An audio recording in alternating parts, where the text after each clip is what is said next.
The date's the 10th of March 2022, and in West London everything is completely calm, only joking. Literally everything has fallen apart. Chelsea Football Club and their Russian oligarch owner are, for want of a more scientific phrase, in the shit. After Roman Abramovich announced his intentions to sell the club last week, the UK government, following on from conflict in Ukraine right now, have frozen all of his British assets. The club can't sign new players anymore, they can't give out new contracts anymore. What else does this mean for the team? And is this the end of Chelsea Football Club?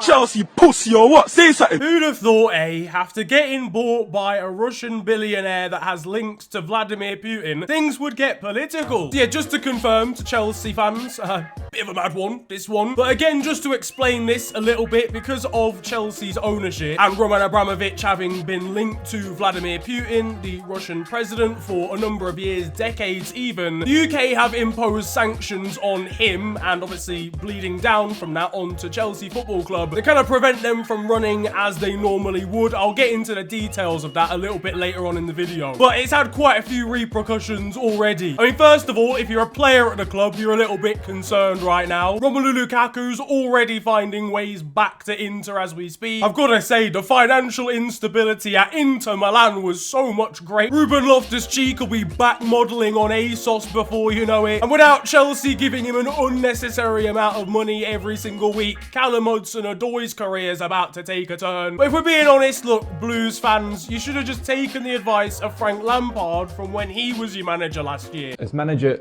of Chelsea Football Club, I've called this press conference to announce that we want you, the fans at home and abroad, to support someone else. What are some of the repercussions for Chelsea Football Club in like the immediate future? Well, first of all, they've had a financial cap put in place on the amount of money they can spend on away days, for example. I don't know how much they'd usually spend on a European night, but it's been capped now to £20,000, which when you factor in all like the playing staff, the coaching staff, travel costs, and then the actual hotel costs, all that sort of stuff, usually it does end up being like far more than that. So they're gonna have to cut back in that department. You could have first teamers from the current European champions getting the Eurostar to Lille for a Champions League game. The club's private jet is being turned into scrap as we speak. Instead, they'll be getting an Uber XL to their next Premier League away day. Look, I just feel bad for the lads when Romelu Lukaku gets his hands on the Hawks. This shit is wicked on these mean streets. None of my friends speak. We all trying to win. And again, when they're traveling somewhere in the Champions League, they're gonna have to cut back on where they stay hotel-wise, for example. The players have got a really big culture shock coming their way when they're not allowed to stay in 5-star hotels anymore.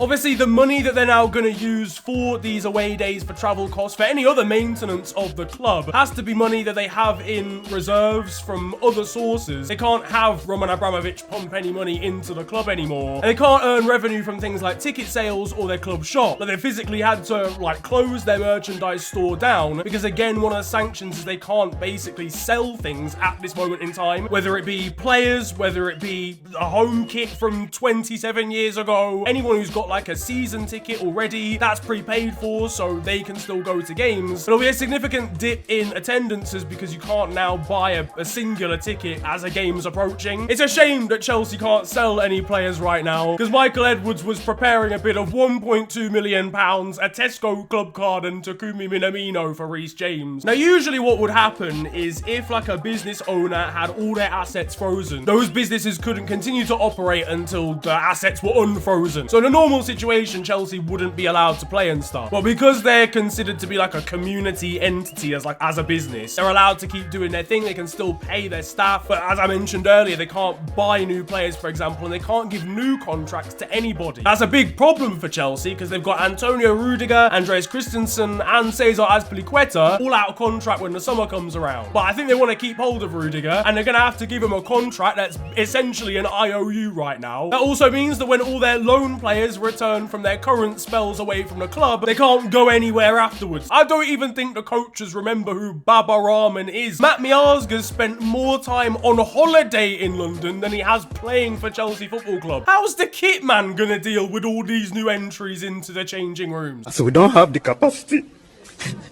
And just when you thought it couldn't get any worse for Chelsea, 3 announced that they wanted their partnership with the club as their main shirt sponsor suspended whilst the situation was resolved. So until Roman Abramovich has sold the club or whatever sanctions have been removed, Chelsea are not going to have a shirt sponsor till the end of the season. You know it's bad when the mobile network company cancel their subscription with you. You gotta be concerned at this point. Like, they're gonna look like a Pro Evo team come the end of the season. It's Liverpool versus London FC tonight, and it's lost. Speaking of London, actually, the whole rest of the city has basically sorted out a ceasefire amongst itself so that everyone can just laugh at Chelsea. Even Leyton Orient have the upper hand in this sort of scenario. The poor kit man's gonna be in JD Sports tomorrow trying to find a sponsorless set of kits for them to wear. Will they notice if I just slap a different number on the front? All the starting 11's gonna be on gift-gaff contracts by the end of the week. But Chelsea fans, look, I hear you. It's all pretty doom and gloom right now, but I promise there is some kind of good news. There's a sale going on right now on Newcastle's website for their home kit. So if you want to cross over like you did a few years ago. But on a serious note, I do actually feel a little bit bad. Like, this is a pretty peak situation. Unless you were singing Roman Abramovich's name before the Norwich game, in which case you're an idiot. He's still a bad man. I hate to break it to you. But for what it's worth, in like the short term, I don't really think it's going to have a huge impact on how you end the season, for example. You're just going to play in kits that don't have a shirt sponsor on. And to be honest, that actually looks colder than the one that does have a shirt sponsor on. But yeah, sure, you're going to have to corner cut when you go abroad for a Champions League away fixture. But in the here and now, it's not going to be that problematic. I think it will cause problems for over the next few years, because you're basically now in a transfer embargo again. You're not going to be able to give important players contracts that you may otherwise have done so. I think that's where it's going to be a little bit problematic. Maybe next season might be a little bit of a struggle. But I think regardless of whatever happens here with these specific sanctions, I hate to break it to you, I don't think the next like 10 years are going to be as good as the last 10 years. Because whoever comes into the club to take over is probably not going to be able to afford to put as much money in as Roman Abramovich has into that football club. But there'll still be success because he's still got a good squad, he's still got plenty of good young players, and just generally are a big team now. But financially, you're probably going to be looking at more like Liverpool's spend rather than in between Liverpool's and Man City's spending. Chelsea fans were out on the street protesting against the government because of these sanctions that have been passed down. It's a Tory v Tory civil war, lads. You voted for them. How long will these sanctions last? Will N'Golo Kante cope with the pressure of having 14 officially registered jobs around the club? Let me know what you think down in the comments section. How is this going to affect Chelsea? How will this affect them between now and the end of the season? And how will it affect them moving forwards as well? If you enjoyed this video though, feel free to slap a like on it, and of course subscribe if you are new to the channel. You can also follow me on social media. It is at officialfng on Twitter and on Insta. But it's been a pleasure ranting at you guys today. Have a wonderful day, enjoy yourselves, and goodbye.